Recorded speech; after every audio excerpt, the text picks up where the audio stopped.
In today's short video, I'm going to tell you how to delete your Snapchat account.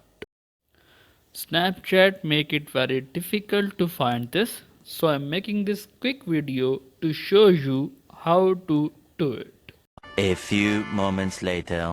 Okay, let's begin. First launch the Snapchat and click on your profile icon, and at the top right click on your setting button. Here scroll down and find the option of help and center. Click on it.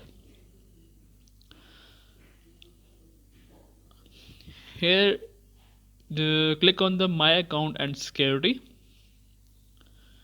Then after account information, and here click on the delete my account.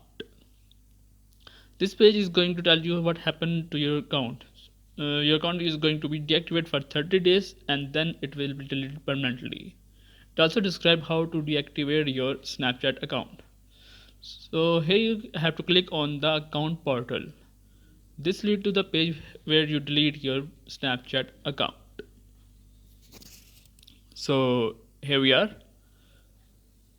Here you have to enter your username and your password and click on the continue so you can delete your Snapchat account.